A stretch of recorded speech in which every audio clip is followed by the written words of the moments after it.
I have really shitty genetics. The tricky thing about this excuse is that in terms of like getting the body that you've dreamed of, it is a very valid and justifiable excuse, especially like with as much attention that people give to people on social media and on all these platforms as far as like fitness expert goes, professional bodybuilders and stuff. It makes it seem more attainable, but it doesn't necessarily like everybody realizes at some point along their journey that especially if they feel like they've worked super hard, they just don't have the genetics that some of these other people do. And a lot of these fitness influencers will tell you it's hard work and dedication. And yes, that may be a big part of it, but at least in terms of like bodybuilding, for instance, like the genetics plays such a big deal in like when it comes to building a physique, right? And it's kinda like a lot like the business gurus that'll talk like, that'll say like, "Oh, I just worked hard and grinded," and they completely exclude the fact that they met the right person at the right time or the amount that luck actually kinda plays into a lot of these things. And that same opportunistic luck that a lot of, like, wealthy people kind of fall into, or people that are born into more favorable, like, financial situations, the same thing applies to your genetics. The same thing applies to your genetics. And there's like and there's this saying in like sports and like if you want to go division 1 or be a pro athlete, there's this saying that goes around. It's like, well, you should have picked better parents.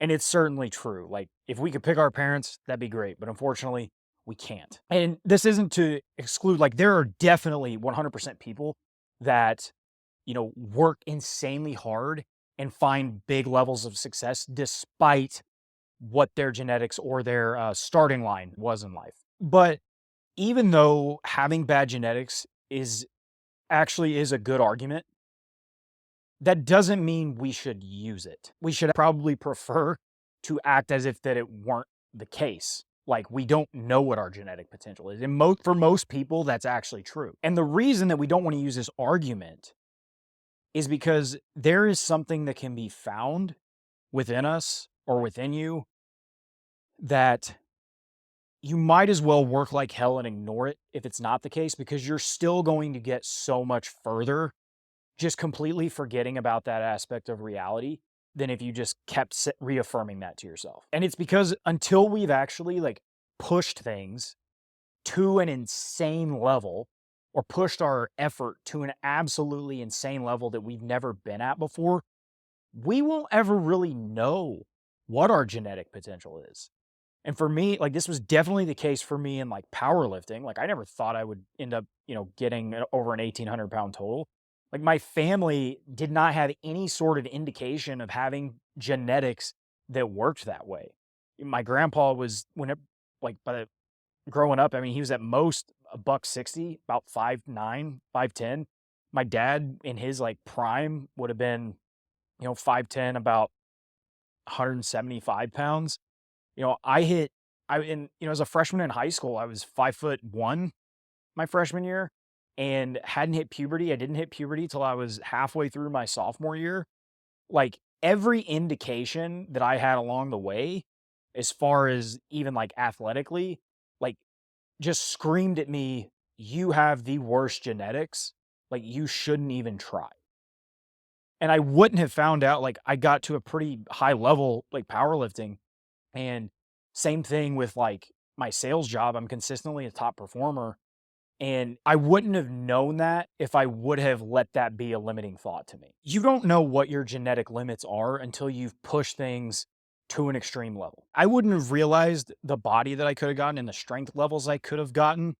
And obviously, of course, like later on, like PEDs became involved. And that's not something I'm going to really go into on this channel, on social media. Whenever I do decide to go more public about it, it'll be on my own platform. But anyway, that's beside the point.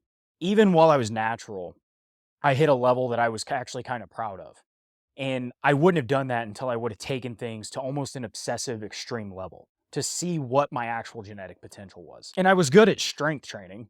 Like I was strong. I did have a natural proclivity towards being stronger and having good body awareness. And this brings me to thinking about like what we're naturally good at. Some of us are born being better at certain things than others. And whether you believe everybody has that or only some people have that, the point of this is a very small amount of people are very fortunate enough to discover what that is at a very young age and capitalizing on it early on. And not to mention, like, when you're that young, you can put time into it typically because you don't have all the responsibilities that come with getting older and being an adult and having to, you have to care potentially for other people rather than you relying on other people for your care. So you're like your mental space is scattered across a bunch of different things as you get older. So it makes it harder to find that thing. But for like most of us, we have to just try a bunch of shit out and see what sticks. And the funny thing about these like things that we're good at, we typically only look at like the hard, tangible skills. We only look at like playing an instrument, programming. I mean, really anything artistic, creative. Like that's what we think of. But we forget like there is a whole other aspect of our life that are certain skill sets that are very important, especially like they kind of compound as you get older as well.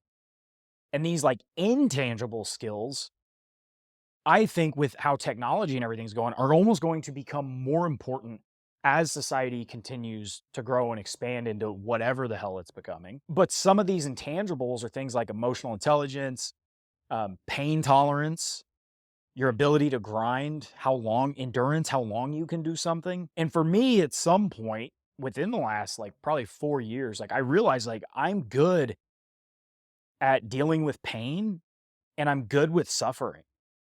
And I think about a few different times it's happened in my life, but specifically whenever I was playing JUCO, junior college baseball, I'd pretty much gotten about as bad of a sprain as you could get without breaking. Like the entire bottom of my foot was like bruised. If you've ever hurt your ankle or even broken it, like you'll know it's like, it's not fun and it's very ugly.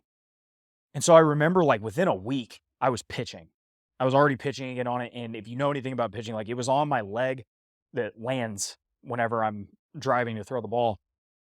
And I took a line drive that same game off of that same ankle that like I had pretty much almost broken like a week and a half, maybe 2 weeks prior.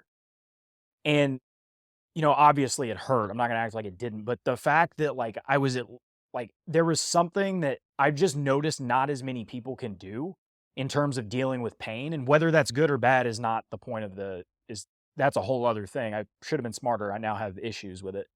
But the fact I was able to go out and continue to compete in that way shows me like I can suffer a little bit more than most people. And that also was very prevalent whenever I was training for powerlifting and, lifting over 700 pounds, like on my back and deadlifting that on a regular basis. And so sometimes, we're just looking in the wrong places to look for things that we are naturally good at or things that we will excel at. But even with those, the trick is like, we won't know what our genetic potential for that thing is until we actually do it and do it at almost an obsessive and extreme level for a pretty decent amount of time.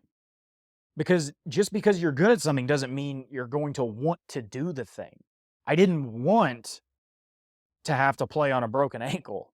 I don't want to be put in those situations where like I have to go and suffer and be, it's not like I'm a masochist. Like I don't want to do those things, but I know I have that ability because inevitably life's going to you're going to have to go through that if you want to hit a goal of some kind that you think is worth hitting. And, get, you may push yourself to your genetic limit and just say, you might end up finding out, I just ain't got it. Like, it's just not my thing. But I like to look at bodybuilding for this. So let's say that, you want to have the best physique possible, or even strength athletes, like just fitness in general. Like you want to be the biggest freak of an athlete of some kind that you can. And so with bodybuilding, for instance, like you train hard, you follow all of the nutrition and diet advice, you do some shows, you, you do everything you can to maximize your potential. And of course, you realize you don't have the genetics, but somewhere along the way, you notice that you could help other people that might have even better genetics than you reach their dreams. And all of a sudden, you can start coaching people because you know these things on such a deep level that you were able to maximize what you had while somebody else might just have better genetics and might not have to work as hard, but you want to help them maximize what they have because they could actually bring something big to the table. And like in sports like bodybuilding and even powerlifting, like there's more money in coaching anyway. So it might actually like long term be an even better option for you because like all of this is not even really about being successful at the one thing that you think that you want now. It's about seizing opportunities as they come while you're on the journey there. And sometimes that might be a little bit of a redirect, right? You might end up thinking you want to be, performing, you want to be a pro, like an Olympia level bodybuilder, or at least just a pro bodybuilder. But then you realize, damn, I'm spending a lot of money doing this. I would actually rather make more money. So I'm going to go help my homeboy over here that actually has better genetics than me and try to help him maximize his, and he'll just pay me along the way to get there. And then you get the lifestyle of it because for a lot of this fitness stuff, like you actually kind of enjoy the disciplined lifestyle of it. But at some point you got to realize like, do I have it or do I not? And do I want to pivot and go a different direction? And I think that's the most important thing and why you shouldn't ever let genetics be a limiting thought for you. Because as valid as it is, that doesn't mean it's good. Just because an excuse is valid does not mean an excuse is good. And you might take a little side opportunity. You might go off track a little bit and try something. And odds are you're probably going to fail the first couple things, just statistically, but eventually you're going to hit. And really, you just need like one thing to hit. And then it's off to the races and you're going to hit whatever goal that thing is. I mean, it's literally all a numbers game in terms of just trying a bunch of different stuff. But like how I got into powerlifting, for instance, I came out of college, I wasn't going to go pro in baseball. So I was like, all right, well, I'd still like to compete and do something athletically speaking. So then I get into CrossFit because I was like, I want to get in pretty good shape. Those guys look good. Looks like it's pretty competitive atmosphere. Like, why not? So I start doing that. Not that I was bad, but I was just like, dude, I hate it. I hate doing any sort of endurance training with a burning passion. And I know later in life, I'm probably going to need to do it to stay healthy, but like, I hate it. But while I was doing CrossFit, I realized like, dude, I've got a bigger squat than most of these dudes that have been like, I've got a bigger squat and bench and deadlift than most of these dudes that have been training this hard for 5 to 7 years. And I really hadn't like trained like stupid hard to get strong as hell. And so eventually I ended up just transitioning over to powerlifting and I actually excelled there. And granted, powerlifting didn't pay me anything. I lost money doing it. And even though like it didn't like outwardly just change my life, it changed my perception of life. And when you can change your perception of life, everything else will change in your life.